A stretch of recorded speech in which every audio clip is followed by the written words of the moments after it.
So I've been listening to your presentations, very interesting presentations. Thank you, Liz. Thank you, Ben. And thank you, James, so much. So we won't take too much time in this session because time is far spent. We are supposed to be winding up.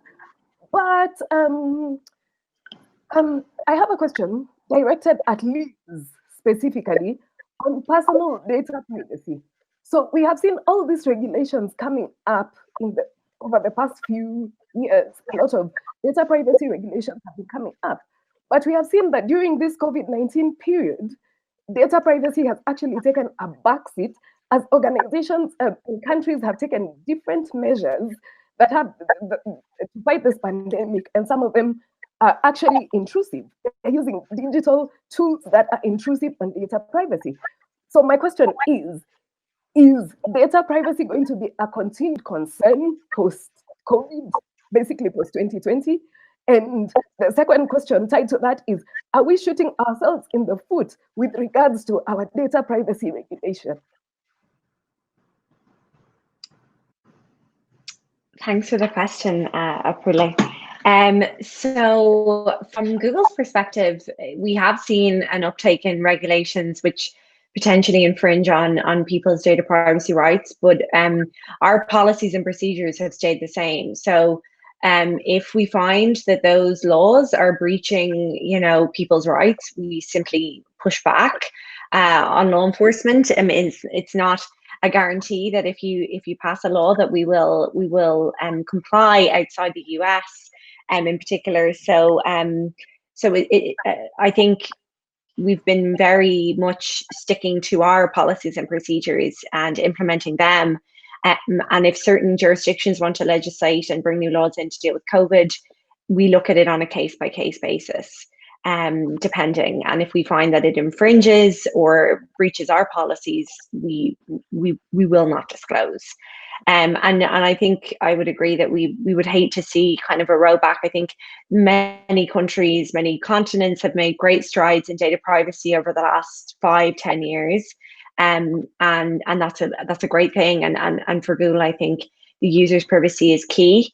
And we welcome those changes and those updates to legislation. And I don't think, I hope that once COVID has been tackled, we will continue to pick up that fight and continue improving data privacy rights for all users worldwide.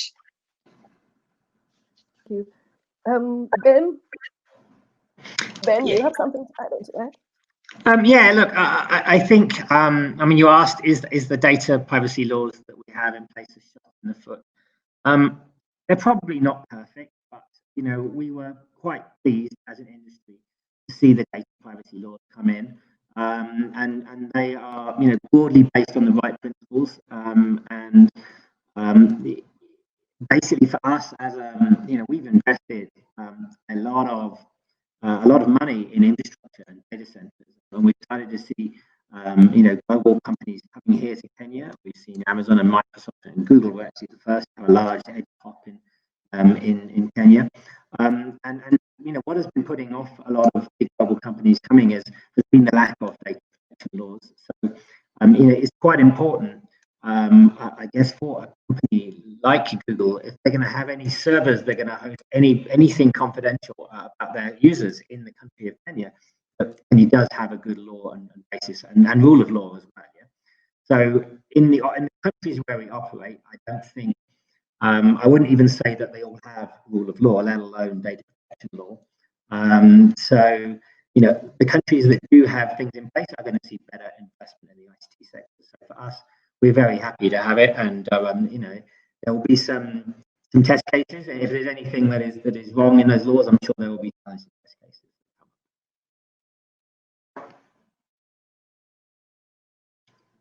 You're muted. We can't hear. Sorry. Okay, another question that I have directed at James. The pandemic has actually revealed to us that we maybe don't know as much as we thought we knew about our critical infrastructure. What pointers can you give on how we can better focus on critical infrastructure going forward in the event that we have another pandemic after this one?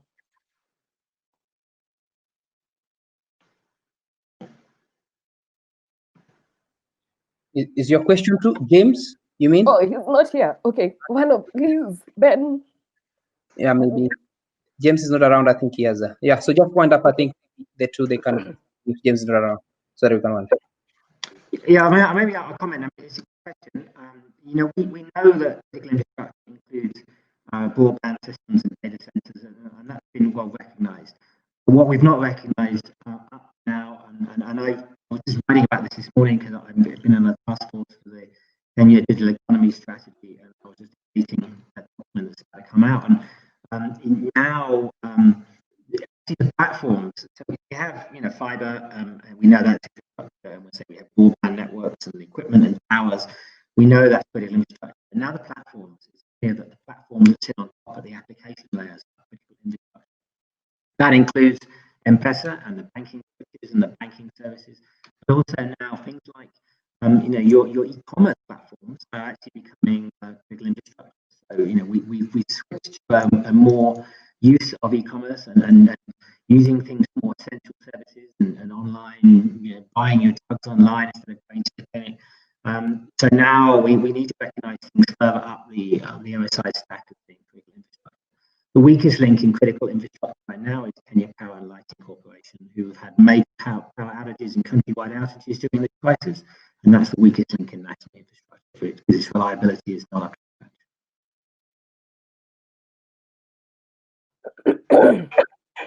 Okay, James, when you had stepped out, sorry, I asked a question, but I'll ask you a different question as we wind up, which should be the last question that I'll ask you. You talked about, Ben spoke about the training that has been happening, or that needs to happen from the senior level all the way across the organization about how to better be prepared for cybersecurity going forward.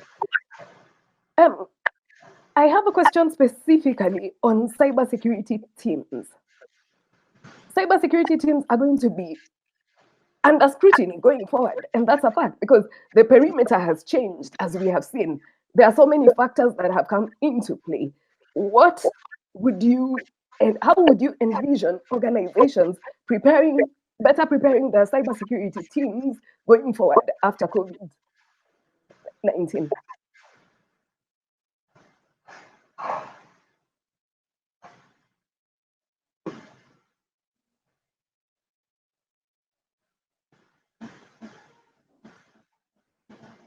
James, are you there? I think we lost him. I don't know. We can't get James. So it's fine. You can wind up. We can't get him. James, are you? I think we lost James. I think we lost James.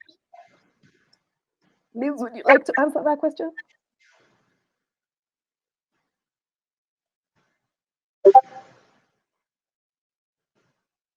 I can't hear you. Sorry. Sorry, I can't. You're breaking up for me, unfortunately, so I can't really make out the question. Sorry. Oh, okay. So I had asked, how do you envision organizations preparing their cybersecurity teams who are going to be under scrutiny going forward? How are organizations going to prepare themselves and their cybersecurity teams post-COVID? Can you give some pointers? Well, I suppose that's not really my area of expertise, but from a legal perspective, I would imagine that there is going to have to be a proper what would I say, like audit process whereby cybersecurity teams can keep records of all the steps they've taken to ensure that they have put the proper procedures in place, to ensure there's proper training in place, and to ensure that they have carried out all the necessary protections are in place, so that they can cover themselves if, in fact, there is a cyber attack in the future. Okay, thank you, Liz. Thank you, Ben. Sorry, we didn't have much more time. I had many other questions, but I think James also back on the floor. James is available. Oh, yes. James, okay, so maybe I help you. I think Appeal is breaking there, maybe your network. James, are you there? So that we're just winding up. James, are you there? I think James is not there. Fine. Ladies and gentlemen, I want to thank you. I had a question for Liz, actually. I don't know if we have time, but Go ahead. Go ahead. As I said, thank you for you actually put some very interesting things, which was a bit even new to me. And I'm CTO of a big fiber network across Africa. How is this something that Google can sort of help raise awareness of some of these procedures of how to address Google, both with operators, ourselves as operators? It's we expect that stuff and make some standard operating procedures, but also with the public at large. Is that something that is that something that you do, or the Google local team do, or maybe? Yeah. I suppose a lot of the information is available online anyway, like through various links, through our transparency report. As I said, you'll actually find a lot of the links to information there. I suppose I'm the first hire for the security team outside the US.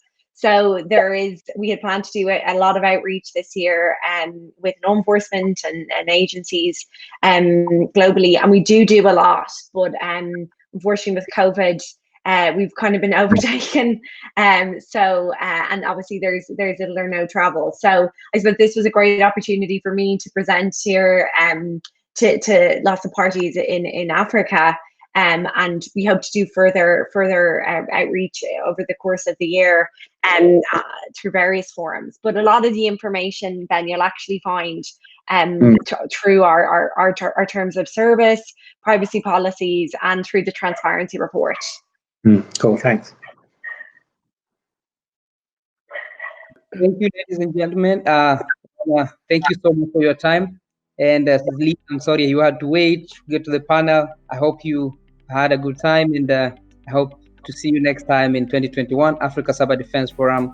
Thanks you all for showing up. Thanks you, Ben Roberts. Thank you, Liz. Thank you, April. And to you, James. May God bless you all and be safe.